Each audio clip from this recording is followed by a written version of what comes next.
LUAN Emotional Podcast, conversations for inspiration on the go. We offer on-the-go inspiration because our whole heart is set on beauty and our best bets are set on art.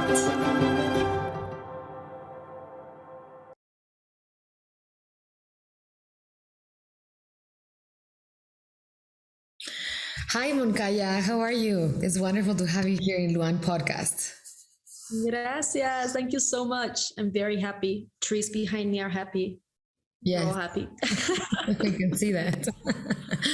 You live in a beautiful place in nature. So I would like to introduce a bit this wonderful woman that I have in front of me. Moncaya is many things blended and integrated together. She's a musician, a designer, an illustrator, an engineer, and an entrepreneur. In the last decade, she has worked with the UN in the Middle East, published a children's book, led an NGO in Mexico fighting child sexual abuse, and since 2020, she has stepped into her full power as a musician, merging ancestral, pre-Hispanic, and traditional African Asian instruments with synths, keys, beats, and looped vocals to create fresh sounds that awaken the soul. Her music is kind of like this hug to the soul. Honestly, it's this kind of music that is quite introspective and brings you in towards your emotions. So it's very LUAN aligned. So thank you, Moncaya, for being here. And I would like to start, this podcast with, tell us about your journey towards authenticity. When did you realize Moncaya was there all the time and ready to shine? How was your process? That's a great question. I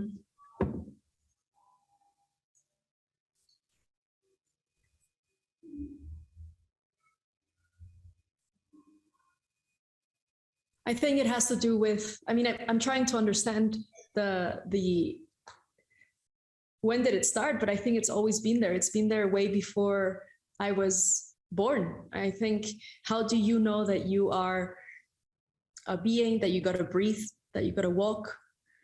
How do you learn that you can make noises? I think it's all intuition, and there's a part of us that is, for me, authenticity is that which does not change, that remains always true. We can change a lot. Change is inevitable. The only permanent thing is impermanence. And Moncaya for me is that. Moncaya is my artist, authentic offering. It's not the name I was born with. It's the name that found me on a mountain, and that's from which all my musical and all my artistic career has been blooming ever since. So it's always been there, and my journey is still ongoing. Mm-hmm. I keep on finding ways to be inauthentic, and I keep on finding ways to call myself out. I keep on finding spaces and people that take me closer to my authenticity. And music and art for me are what I call my medicine, because those are the things where I feel most me, where I feel most authentic. And when I'm authentic, I don't care what people think. I don't care if people come and say this was the best concert I've ever experienced or I didn't like it. That's kind of so detached from why I'm doing it. And these are little cues that I think all of us can find when realizing what things are more authentic to us and what things are less. That's wonderful. And has your intuition kind of like led you to these different professions with a purpose, or it was just kind of like exploratory, kind of like curiosity that actually led you to, be an engineer and then write a children's book and then, do many things that eventually are integrated today into the artist that you are? Mm-hmm. I do music now. I don't know if I'll do it all my life. I know I will do it for myself, but I keep on wearing different hats of how I serve in this world. My current one is music, yet they all have had something in common, which is I've kept on always stepping out of my comfort zone into my discomfort zone. Like whenever the learning curve starts to flatten, whenever I feel I'm doing things easy, and I'm not saying this is a good thing. Like, this makes my life probably much harder. But that's my gear on this ocean, is kind of like, where's the growth potential? Where's the meaning? Where's the authenticity? Like, how deep can we go in expression and in relation to ourselves and to our environment? So I certainly think that curiosity and stepping out of my comfort zone took me, and I've also been blessed with the loving to learn. Like, since I was little, I've loved to learn. And I was learning about quantum physics, and I was like, what is this crazy thing? I love this. And then started studying at university. Then I changed to engineering, environmental engineering. And one after another, I've just been moving, not wanting to be defined by one label or by one hat. Of course. And I think that learning kind of like becomes quite addictive, right? Because it's kind of like this pleasurable moment, kind of like being in the flow to learning something new. And it's not only important what you learn, but sometimes I think it's way more important what you unlearn in that process. Because sometimes you keep on adding layers of, learning. And if you don't unlearn kind of like the base of something that doesn't matches with who you are anymore, then we need to kind of like clean the closet constantly, to create space to birth the new, right? And something that we find fascinating here in LUAN from all the speakers that we've spoken to is it's scary, right? To move yourself out of the comfort zone. It's quite scary because obviously the most comfortable thing and easy thing is to stay where you are, even though you're paying a price of not learning as fast or as in a fascinating way as you're used to. But how do you deal with fear? How is your interaction with fear, and how do you navigate the kind of like to take the decisions between when you choose fear and when you choose curiosity? For me, fear is a lot of the time linked to ignorance, in the sense that it's often hard to see in the moment, to be conscious about something that you're being fearful around. No, it's like I feel confused, I feel sad, I feel heavy. And then only when I give myself space from that situation, I realized that it was fear that was blocking me. So sometimes I wish I was more conscious around fear, for sure. But I want to tell a short story of how I met Natalia Lafourcade, who many of you might know. She's one of the most amazing human beings I've met, and one of the most renowned Mexican artists. And in the region and in the whole continent. And so we've had many long conversations, but one of them I was like, how do I make this decision that is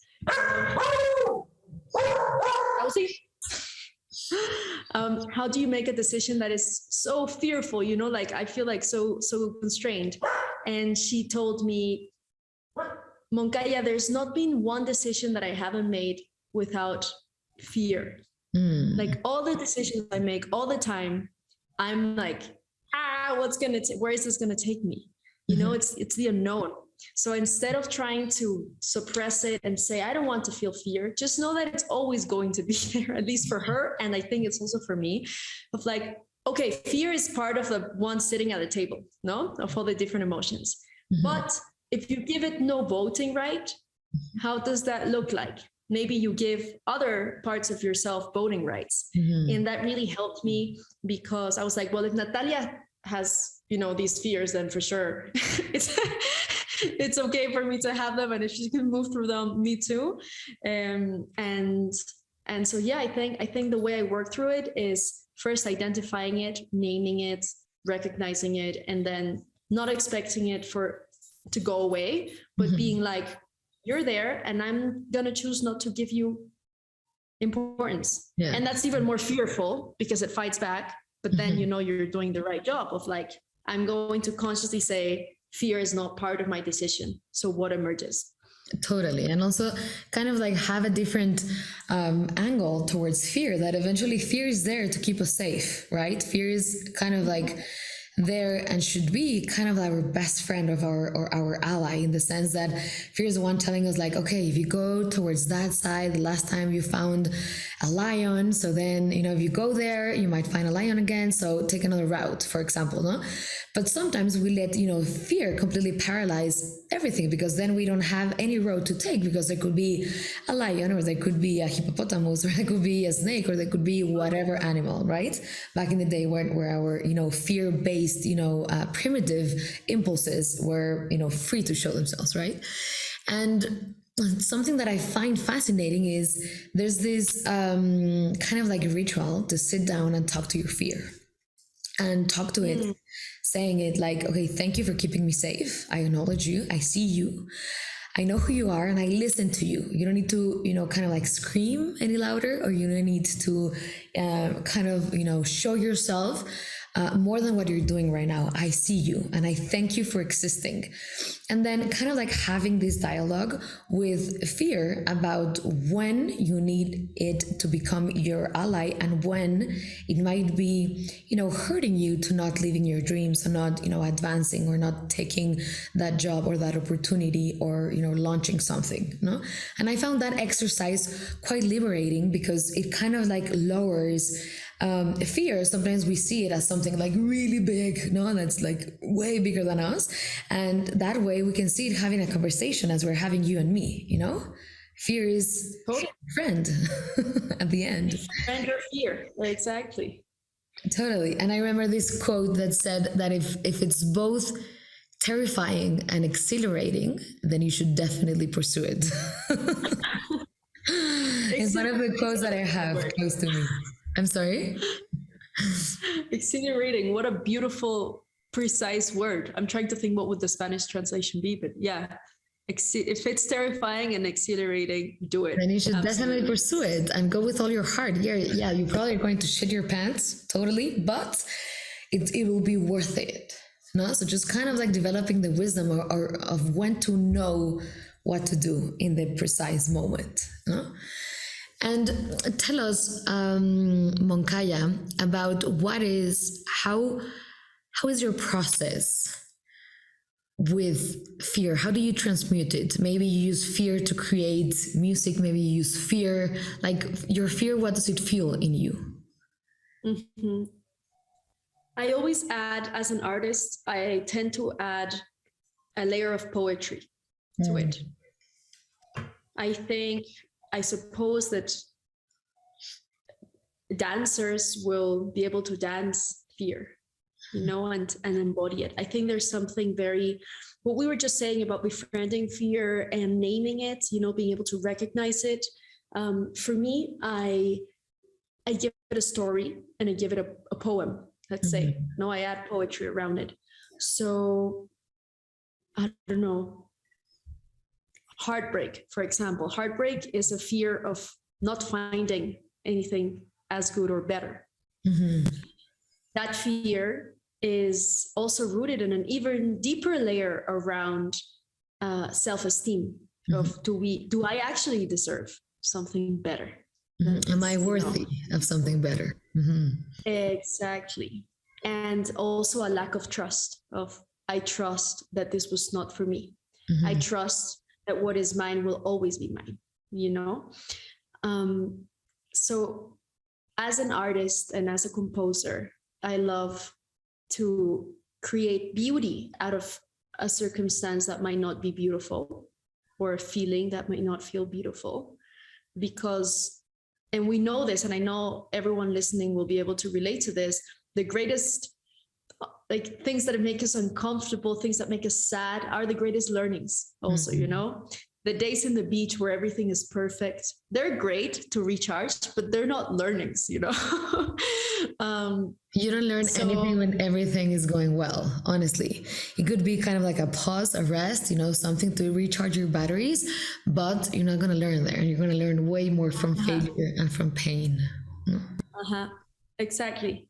So that's what I try to focus my energy in, because I have to, like, it's for my own sanity. I can't go through rabbit holes of confusion and uncertainty and fear and blockages.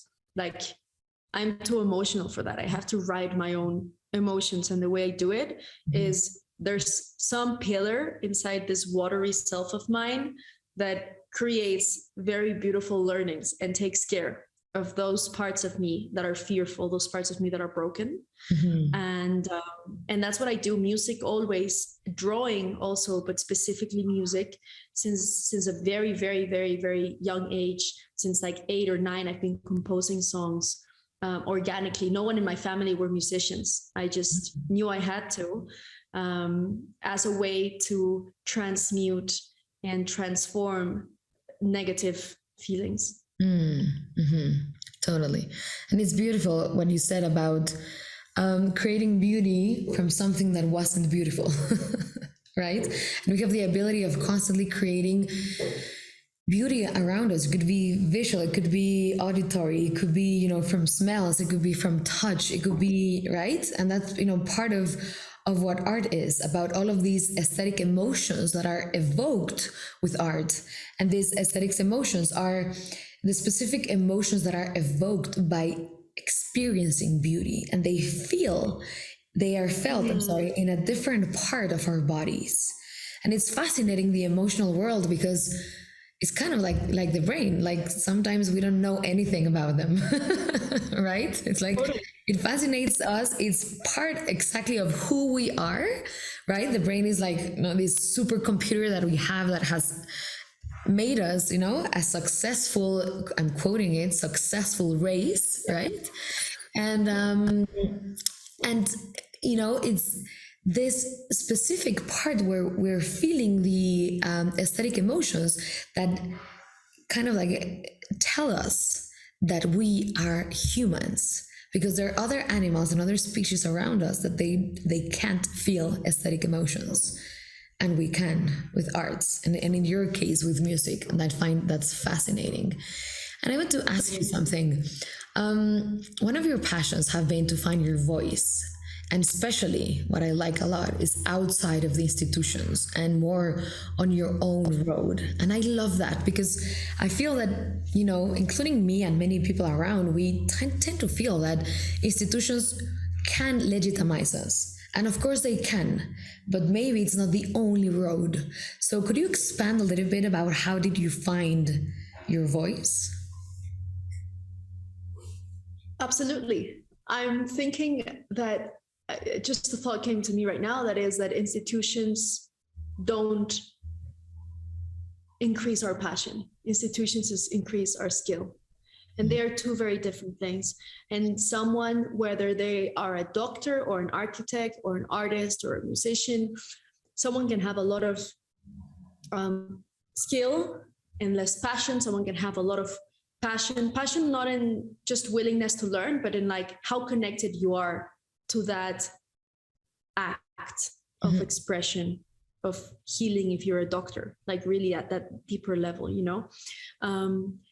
And you perhaps are a skillful master, and also that's kind of your vocation, you know, your purpose in life.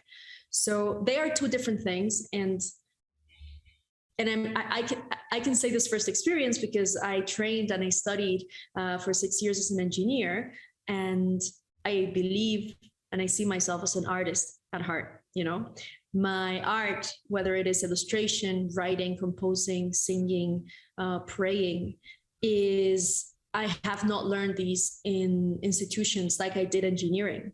But all my skill doesn't really help me. All those skills that I learned in institutions haven't really helped me, I suppose, in learning how to play a violin better, or a piano, or a guitar.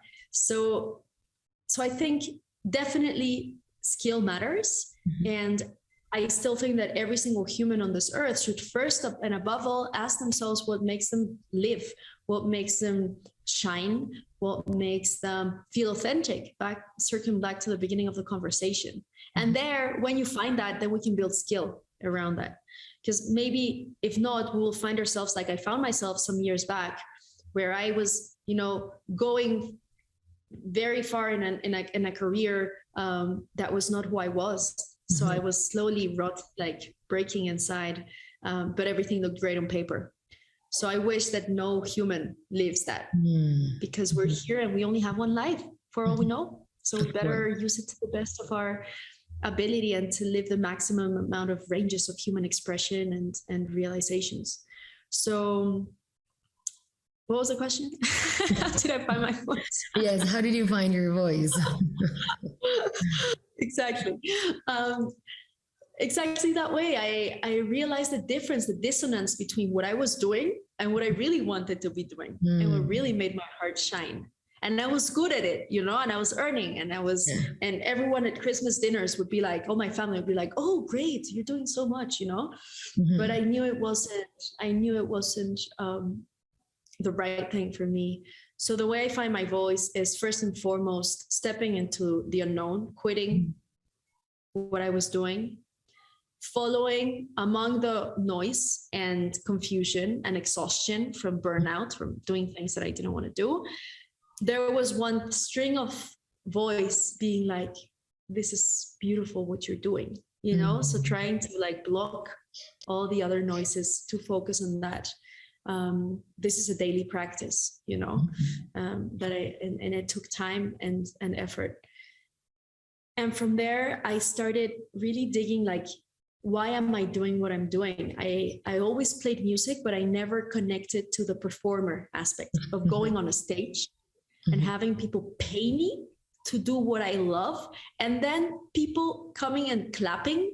I'm like, why are you giving me your opinion? Or like people would come being like, I love this. I felt uncomfortable with that because I didn't want to receive feedback. I just wanted to give a part of my soul. And it was strange. And of course, I've moved on from that. But at the beginning, I was not connecting with the performer aspect. And it actually all changed in a ceremony that I was a part of, where the person leading it asked if anyone wanted to share a song. So I shared a song. And I realized that all this uncomfort and discomfort around performance was just my ego. And the other part was, your voice and your music is medicine. So your responsibility is to share your medicine with the world, not keep it for your own medicinal purposes, you know, healing purposes, but share them with the world. And from that day onwards, everything changed, because I don't see performing as a way of living or something that I have to do because I'm a musician. I see performing as my responsibility to open hearts the way music has opened my heart. Yeah. And that's it. That's beautiful. I remember this meditation retreat that I asked, it was this couple that was guiding it. I remember that I asked her, how do you find your voice and how do you find your passions in life? And she answered, whatever uplifts you, whatever uplifts your energy, there it is. Whatever drains the energy out of you, there isn't. So it's kind of like, you know, turning on your internal compass on where to get there. But obviously it's not as easy as it sounds, no? It reminds me of the work from this Argentinian psychologist called Susana Balan, that she talks about people being gifted in empathy, that when you're gifted in empathy, it's kind of like having no skin between you and everybody else's emotions. So then you feel easier other people's needs and wants from you than your own needs and wants, right? So that makes a process of finding your voice quite difficult, because you can listen to kind of like the need and want of, for example, your mother to become a banker, as an example, or your father to become an architect, or, you know, the culture around you that's telling you like, oh, come on, go, you know, to business and do this, and don't be an artist, or don't be a creative, or, you know, maybe your friends or the social group that you're in, no? And that becomes quite complicated, because it's really hard to be able to kind of, you know, bring out the layers of everybody else's needs and wants and opinions about you, and truly find your voice and integrate all of those parts of you. And she actually calls like this process to do the mutation process when you create like this new gene of who is this new identity for you. And I love her work because, well, I think she's a really wise person. And finding your voice might not be easy for many people, because sometimes part of the voices that we have can be, constrained either by, money, by opportunities, by time, not different situations that we have around our lives. So what can you say, or what, tips could you give for people that it's not easy for them to find their voice? I'll give the same piece of advice that I keep on getting over and over again in all different forms and shapes. And that is patience. Patience is probably the hardest one for me, because I'm always, as I was saying, stepping out of my comfort zone and learning and deepening and expanding. And sometimes things, most of the time, if not all, things take longer than we would want them to. Mm-hmm. So probably if you are listening to this podcast, you're already in that process of transmutation. And probably if you're listening to this podcast, you can already tell for yourself what people and what spaces in your current life you don't want to be a part of, and what spaces you want to. Mm-hmm. You could even be like, I just know that I don't want to be with these people, but I haven't found my people yet. Mm-hmm. But all of that just takes time, and even that clarity on what you don't want around your current life is already a huge step. Even clarity on my own insecurities, on my own shortcomings, that's a huge step to overcoming them. Mm-hmm. And so to be patient means to be gentle, kind to ourselves, and to know that things take time. Mm-hmm. But for sure, I don't think I've met anybody ever who thinks and whose experience of stepping into their own authenticity has been easy. Easy is not the word. No. So people having a hard time finding their authenticity, I think, is everyone who is finding their authenticity. It's so belonging is another very important one. Mm-hmm. Say that again? It's not easy and it's not fast. It's not easy and it's not fast. So patience and knowing that you're not alone, even if you can't just grab the phone and be like, hi, Marion, how, I'm feeling very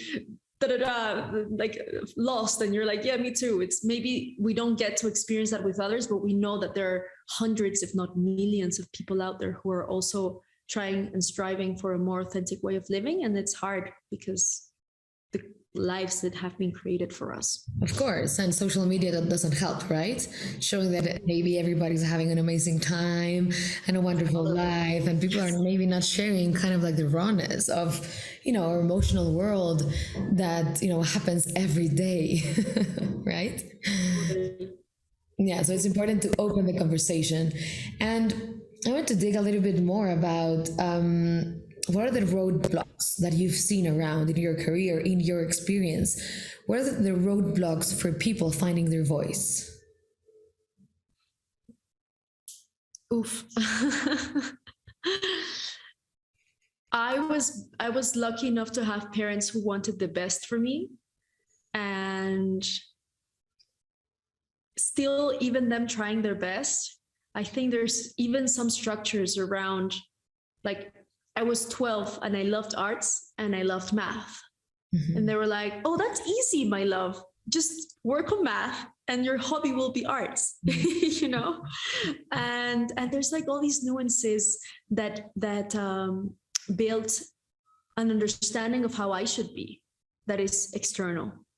So education, I think it all starts and ends with education. And of course, not only children education, but lifelong education. But perhaps the most important one, or where it all starts, is with an upraising. So the roadblock for sure has been all the structures, all the people, all the spaces, the teachers, the adults, the other kids, all the things that have come into my life in a way that kind of put up walls of not this, or this should be in this way, or art should be kept in the back room for you.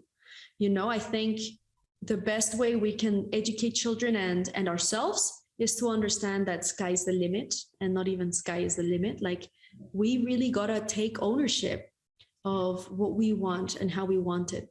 So roadblocks, like specifically, that same thing, like perhaps I wanted to go to music school and that was not even an option in my house. I had to go to science or engineering school. And it's okay. Everything is perfect, but it takes time, to kind of unlearn, as you were saying. And also another one is I don't give myself, and I don't think many people give themselves enough space to feel space from, like,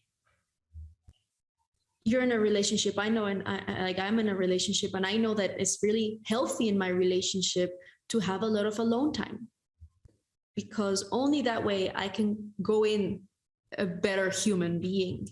So space is important, just like that with another human being, with our parents, with our children, I think with ourselves, space, So because we live a life where we're so connected to our screens, where we're so connected to all stimuli, it's hard to find space. So my biggest roadblock probably has been my lifestyle of one thing after another, after project, after social dinner, after not sleeping enough, or sleeping enough and having to cancel my morning meetings because I just can't pack everything into the day, And it's like, is that how I want to live? And the answer is hell no.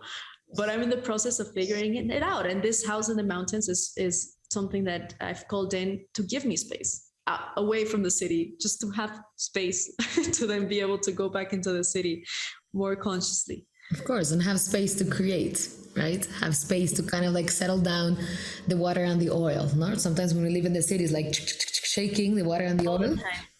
And we need to, kind of like, sit down and let that, kind of like work out and sink, no, by itself.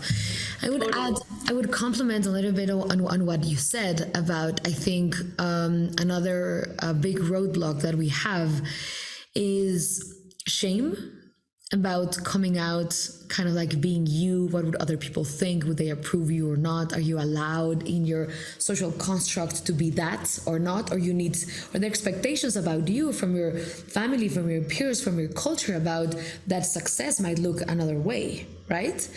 And also I would add another one about being vulnerable, because speaking your voice, especially finding your voice and then speaking your voice, or speaking, showing your fire, eventually has to do with vulnerability. You need to show the true you. And maybe it could be something common, the true you to you, but maybe it's not easy to show the true you to everybody else, right? You might feel rejection. You might feel that you don't belong. You might feel criticized. You might feel kind of like laughed at, pointed at. And, those are difficult emotions that we need to deal with in the closed, groups or culture that we're brought in. And the last one that I would add, and it's not least important, is the fear to shine, right? What happens if we shine?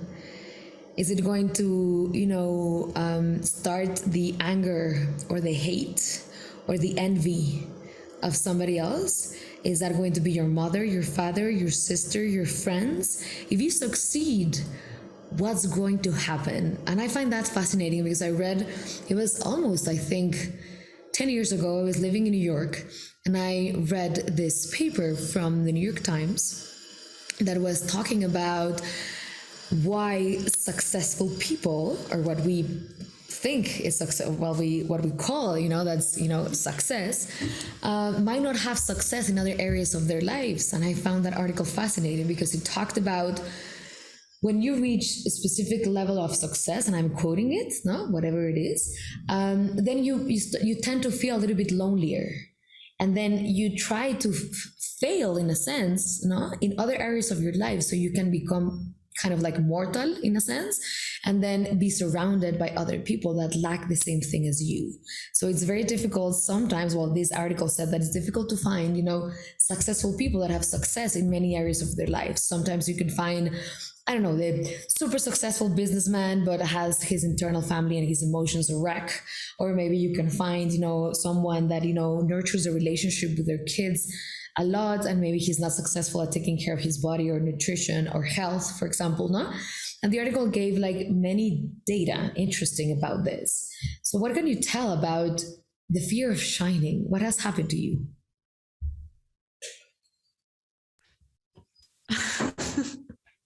As we were preparing for this podcast, I was precisely sharing you that perhaps my biggest form of fear, trauma, roadblock has been the fear of shining. And this connects to the first question that you asked me, which was, when did Moncayas, this authentic self of expression of myself, emerged? And my life story has been a series of episodes in my childhood and my teenage years and my early adulthood up to now that I knew who I was, that I knew what I wanted, and still I didn't dare to do it. So it wasn't confusion. It wasn't not knowing. It was knowing and still being afraid of executing that knowing. So what I can share is hundreds of times where I've been scared to shine, and my own process of slowly, surely, and carefully, with patience, with loving kindness, starting to realize that it's okay to shine. And there will be many people who don't like it. There will be many people who triggers them, because I've also been triggered by people who shine and are unafraid of shining. And then I feel like, oh, why can't they shine? I can't, and I can't, and this is the basics of many interpersonal terrible feelings, So it is okay to shine, and I keep on reminding me this, and I keep on seeing how some relationships fall apart. I keep on seeing how some relationships change, how some spaces are no longer the same when you start shining, because it's a really daring and loving act of self-love, is to shine the way you are. And of course, it's always a learning. It's not like, oh, I'm going to go over people because this is my truth and this is how I want to shine. There's a way of shining that is more loving, and there's more caring and more bright. Of course. So we also need to be careful of how we shine. Yeah, less ego, no, and more about sharing that light with others. And I think also about, one of the biggest fears I think that sometimes happens unconsciously about shining is that we tend to feel that if we shine, we're going to dim the light of someone else, right? And if we dim the light of someone else, we might also create, envy, and we might create, someone to hate us, or someone to, kind of like get angry, or have like kind of like this thing inside us that, our presence might be bothering them. And I think we have the ability to change how we read that. And it's not that if we shine, we're going to dim the light of someone else. But I think if we shine, then the people around us are going to shine with us, and they're going to also experience, that light that we are bringing by, as you said, by creating our medicine. So it's kind of like, it's not about competition, it's about cooperation, and it's about working as a team. So if you shine, your mother and your grandmother and maybe your future daughter and your whole lineage is going to shine because of what you're reaching, of what you're doing. You're actually, changing and writing a new story in your family lineage or your ancestry, right? And the same thing happens, because if you see someone that shines, eventually that person is an inspiration for you. You can say, if that person can do it, I can do it. If that person is there and is taking the courage and is taking the vulnerability and is taking, stepping completely out of her or his comfort zone, then I can do it. So we can read it differently, instead of like, oh, that person has what I want and has the success that I want. No, and then it's like if success was a token and that token is already taken, and it doesn't work like that. They're not finite tokens. There's abundance of those tokens. And if someone is successful, so you can be successful of what for you think is successful, or what you want to achieve, right, in your goals. But I think it's a fascinating thing to pinpoint, especially right now in LUAN. We launched this collaborative artistic project called Show Your Fire.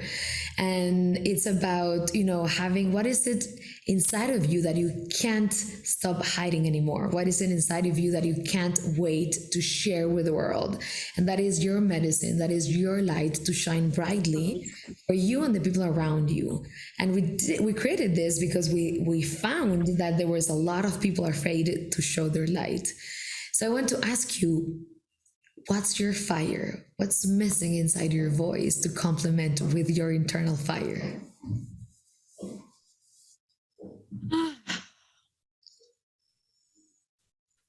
It's a beautiful question.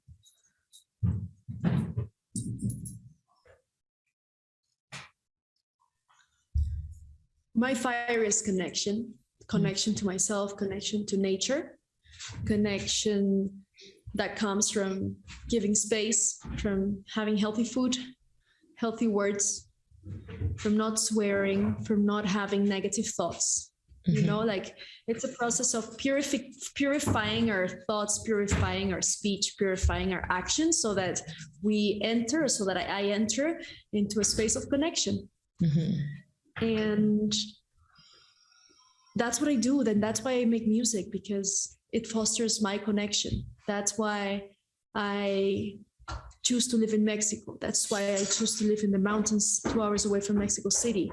That's why every single moment of my day can be, breaking down into instants, into seconds, and they all are a search for that connection. So sometimes I feel more connected, sometimes I feel less connected, but I do think I live and I strive to live in as much as possible in integrity with that connection, like how much of it is helping me feel more connected. And that for me, that's what I value most. And when I feel my integrity has been broken is when I start seeing myself in spaces that I'm completely disconnected from space, from this space that we can create, space to create, as I'm saying. So that is my fire. I love that. I love what you mentioned about the connection. And it reminds me of this study that I read a while ago about mice, that they were addicted to heroin. You know that heroin is one of the most addictive drugs, right? That we have mapped so far. And they had kind of like this mice alone in its own kind of like, house, place to be, and they give the mice water with heroin, and the mice obviously drank it, and before the mice was going to pass away or kind of like do an OD, they put the mice in kind of like this rat park, right, where they were playing and going up and down, and there were other mice around them, and they were having connections, and they were sleeping together, and they were playing, and they were having these interactions, and they put the water with heroin and they put the water by itself, and the mouse started to choose the water by itself. So this whole study talks about how connection aids a lot with addictions. And I think that's why, psychedelics have entered in such an aid for some people. And I'm not saying it's the only cure. There are other ways also to do it. But science has found that, the connection that some psychedelic plants have for humans is this, profound connection to you, it could be your creative energy, it could be the universe, the cosmos, God, whatever you want to call it, right? But that profound connection, and that's why sometimes, nowadays there are more centers and retreats that use psychedelics for the use of addictions. So I think you're pinpointing something that's quite human for all of us, and we should foster and we should open the conversation more often about having those spaces to connect with ourselves and to connect with others. Less about showing and me, and more about what's the real deal, right? What's the essence? And interestingly, what you're saying, I think, connects like plant medicines and meditation and stepping out of our comfort zone, all these things, what they actually do at a neurological level is create connections in our brains, new connections. So it certainly speaks a lot to what we're sharing. It also happens at a also neurological level. Yes, we're learning and unlearning constantly with psychedelics. Constantly. And before we close, I want to ask you, tell us about your creative process while creating music. How do you create? Is it something that you prepare? Is it something that you have a habit of? I don't know, maybe I spend X amount of time per day to create music. It's more about kind of like freestyle flowing. It's more about what? I don't choose it. Mhm. I just know it will come. I don't know when it comes, but sometimes it comes and I'm like, I'm too tired. I want to go to bed, but it's there, and the song is coming or the feeling is coming, and so I pick up my phone and I write a note, or I pick up my book, or I literally stand up and start playing guitar, like whatever it is, but it comes. So I'm one of those people that don't necessarily work well with, okay, now I'm going to sit down and I'm going to do a creative exercise. It's more like I live life and I have to create spaces in my life so that inspiration and force of creation can come. So if I'm super stressed and super busy in the city and one thing after another, or I pack myself with concerts, then it could be that I'm an entire month without producing new music. And I'm someone who's always producing. Mhm. But if I'm in a space like, I love the Maya and Riviera, like all the cenotes, all this beautiful, lushful mangrove ecosystem and kingdom. I go there instantaneously. It's like music creeping out of my back, like I see it coming. And it's normally accompanied by a lot of emotions. So I'm feeling great, but all of a sudden I start remembering. This happened to me last night, actually. I was in bed and I started crying because I felt the presence of my grandmother who passed away due to COVID in 2020. And I wrote this very beautiful piece called Ella, which means her. And I don't start a process being like, oh, I'm going to write about her, or I don't even know what I'm going to say. I just start crying.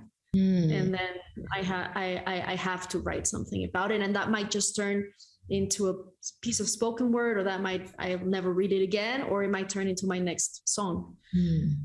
So it's more about having an outlet of those emotions, of those feelings, of those experiences that you've had, right? Yes. And kind of like Yes. giving it words and transmuting it into something, once the expression is there. That's why arts are really healing, right? Because instead of feeling that pain or that sadness of your grandma passing away, that I'm very sorry about, to hear that, eventually kind of like opens, to that expression and creates a piece of art. And inside of you, it sort of liberates you a little bit of, that pain and that sadness, right? Like finds a flow. Amazing, Moncaya. Thank you so much. Thank you for sharing all of this magic and your experience with us. And I would like to close by asking you a few questions to answer in one or few words. Just, we need kind of like short answers, whatever comes to your mind first, that's the right answer. Don't think it much. Yeah. What is art for you? Connection and realness. Your favorite author? Nietzsche. An advice that changed your life? Patience. The best quality in humans? Unconditional love. A book that you recommend? The Little Prince. What feeds your soul? Nature and rivers. The most pressing issue for humanity? Nature and rivers. If humans can agree on this, you will be very happy. Respect, what it means to respect the other. What would you like to scream to the whole world? Home.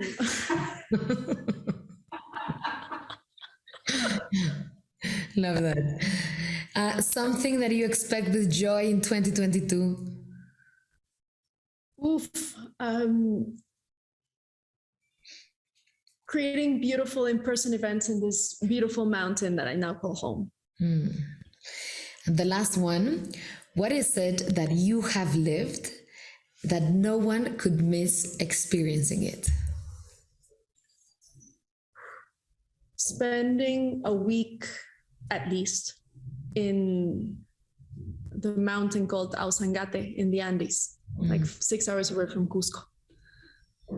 Or just spending time like super high up in the mountains, like just nothing, just you and cold and sun. That's beautiful. Be with our rawness, right? Of the environment.